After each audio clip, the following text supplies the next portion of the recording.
today's tutorial, we're gonna make two quick whip transitions in LumaFusion. One which is a basic one, so extremely beginner friendly, so anyone can make this. And the other one is a little bit more advanced. But I'm also gonna teach you exactly how I make easy ease keyframes in LumaFusion. And this is the same method I've been using for a couple of years now. Since we don't have any easy ease system in LumaFusion yet, this is the way to go if you want to smoothen out your animation. Now also put together all the advanced quick whip transitions in a small bundle. This contains the quick whip in all directions.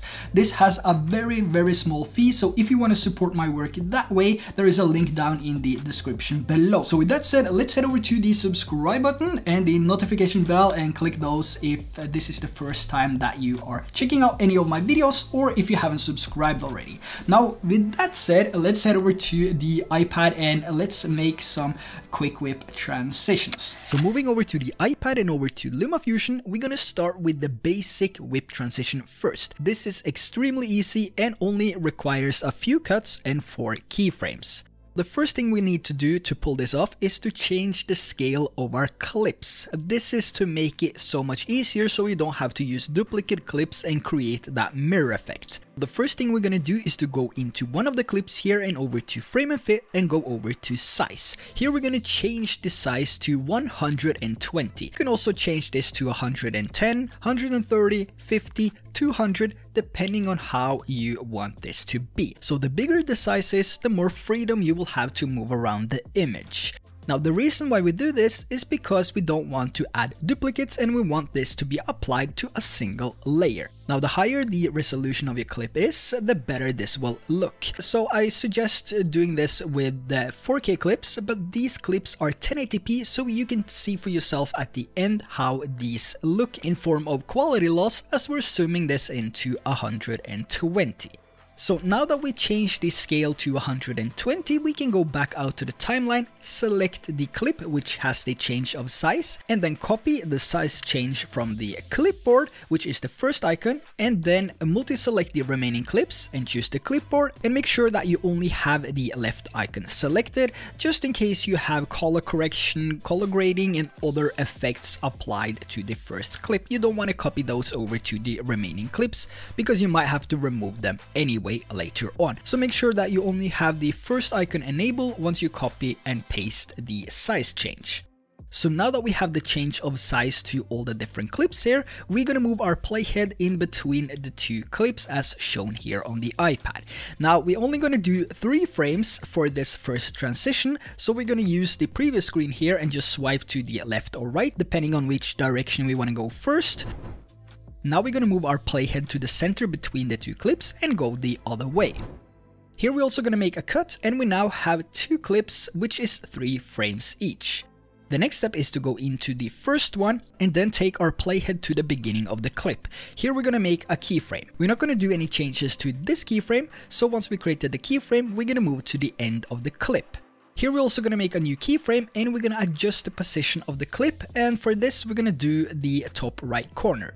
And if we take a look at the position X and position Y here, we want these to have the equal number. So we're going to change both of these numbers to minus 19.5 on the position X and plus 19.5 on position Y. This will keep the video going in a straight line from the first keyframe to the last keyframe. And now we're going to do the same thing to the second clip. So we're going to go into frame and fit and make a keyframe at the beginning. On the beginning keyframe, we're going to change the placement of the clip because here is where the movement is going on, and then it will stop on the last keyframe going back to its normal position. So on the first keyframe, we're going to change the position X and position Y to plus and minus 19.5. But here you can also see that we need to do this the opposite way. So the top one is now the plus side and the bottom one is the negative side. So minus on the position Y and plus on the position X. Now going back out to the timeline, our transition is now complete. We now created a super simple and easy transition in LumaFusion, but there's also something which is missing, so we need to add some motion blur just to make the raw cut a little bit more seamless. So we're gonna go into the first clip and then over to the water droplet and add a motion 20. At the beginning, we're going to create a keyframe, and we can use the handle in the previous screen to align the direction of the motion blur. Here at the beginning, we're also going to have the radius on 0, and we can also use the handle inside the previous screen to adjust that. Now moving over to the end of the clip, we're going to adjust the radius a tiny bit to our desired blur. Now we're going to repeat this process at the last clip, but here we're going to start by having the motion blur applied. Then we're going to move to the end and we're going to change the radius to 0. So our transition is now complete and we have a fast quick whip transition in LumaFusion with motion blur applied. Now this is the easy, straightforward and beginner-friendly way of creating a quick whip transition in LumaFusion. If we're going to take it a step up and create a more advanced, seamless quick whip transition, we need to move over to a few different clips here. Now I also want to say that I put together a bundle with all the advanced quick whip transitions. These transitions goes in all different directions and they are pre-made. So if you don't want to make it yourself, but you also want to support my work, you can get this bundle for a very low fee. All the links are down in the description below to robhkvlogs.com and this preset pack. So what we're going to do here now is to add 5 frames instead of 3. We're going to do the same process by skipping on the previous screen to move 5 frames and then make a cut. So now we have 2 clips which has 5 frames each. We're going to start with the first one, so we're going to go over to frame and fit. And inside of frame and fit, we're going to pay attention to the position X and Y throughout the entire process of creating keyframes, because these are going to be equal on every single keyframe that we make. Now we only have to make 5 keyframes because this clip here, this part of the clip is 5 frames, which is 5 keyframes, so the process is a little bit more time consuming, but the more you practice, the faster you will end up making these transitions in the future. Now you can also, if I didn't mention it already, create this in any direction you want. So it doesn't have to be to the top right. You can do top left, bottom right, or to the right, left, top, or bottom. So it's the same process for all of the different directions. The first thing we're going to start with is to take our playhead to the beginning. And here we're going to start with the movement right away. We're also going to do the same direction so you can see the difference between the 2 transitions at the end. Now for the transition, we can also use the number pad within LumaFusion to make it a lot easier for ourselves to put in the correct numbers. So that's what we're going to do for this part of the transition, and we're going to move over to the number pad by tapping on the pencil to the right of the number. And on the first one, since we can see that this top section now, the position X is minus and the position Y is plus, that means all the numbers that we change on the position X has to be on the minus side, and all the numbers that we change on the position Y has to be on the plus side. So for the first keyframe, we're going to change the number to something like minus 0.5. So that means for the position Y, we're going to change this to 0.5. So there we have our first keyframe. Now we can go 1 frame forward in time and create our new keyframe.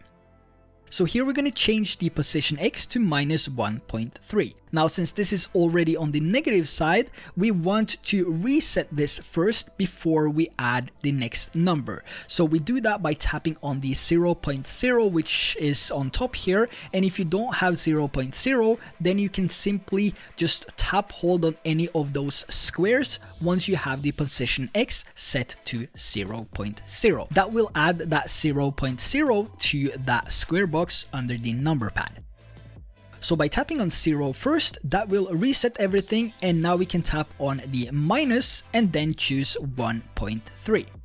Now for the plus side, we don't have to do this, so we can tap on 1.3 and then enter. Now moving 1 keyframe forward in time here, we're going to change this to minus and plus 2.5.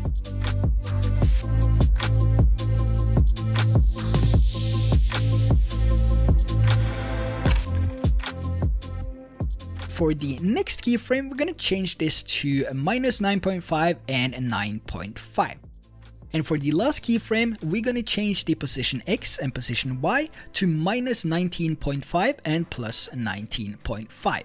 Now let's move back to the beginning of creating these keyframes again. If we take a look at the beginning here, we can see the small changes of 0.5 to 1.3 and then up to 2.5 and then up to 9.5. So at the beginning here, we have such small changes that you might not even notice when you play back the video. And this is because we want to create the keyframes in a way of a curve. And if you take a look at this curve right here, you can see that at the bottom of the curve there is small changes. The curve is quite even, and then it gets close to the curvature. You can see the bigger change of the line here, so the line curves upwards, and that's what we want to illustrate with the keyframes that we make as well. But this is the way that you create super seamless transitions and effects and animation inside of LumaFusion right now, because we don't have that easy keyframe system, which hopefully is coming soon. So if we go back to the first one here, so I can run through the process here, we have the first keyframe starting at 0.5,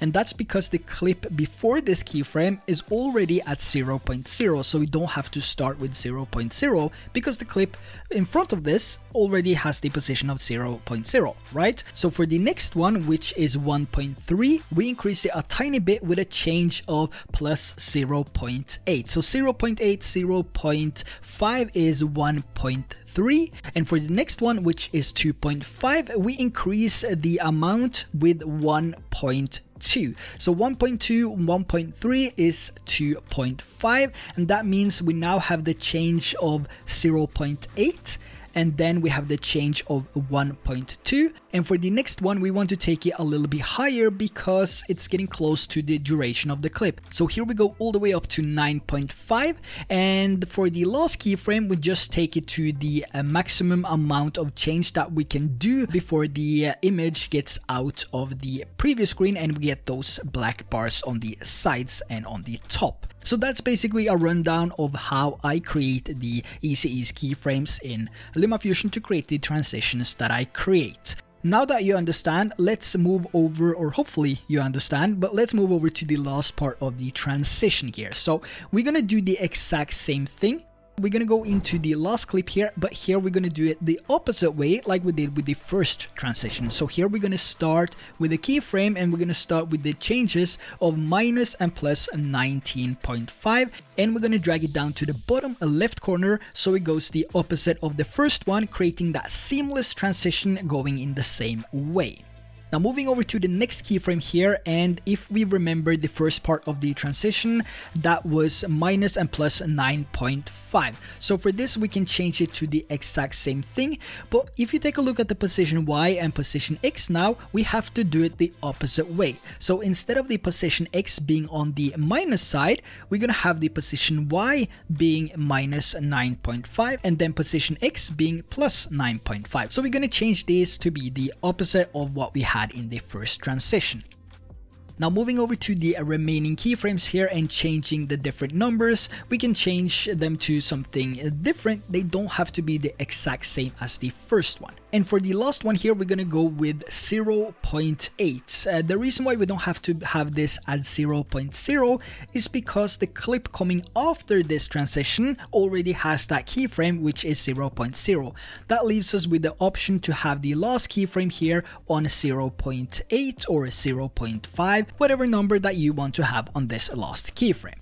So now that we have our transition complete, let's go back out to the timeline here and do a preview. Let's take a look at both of the transitions here, and we have the first one coming in, which is a really beginner friendly and fast way of creating a very quick whip transition, and we also have the other one, which is a more seamless way of creating a whip transition in LumaFusion. Now we want to add some motion blur to this as well, so we're going to do the same thing as we did with the first transition we created. And after applying the motion blur, both of our transitions are now complete.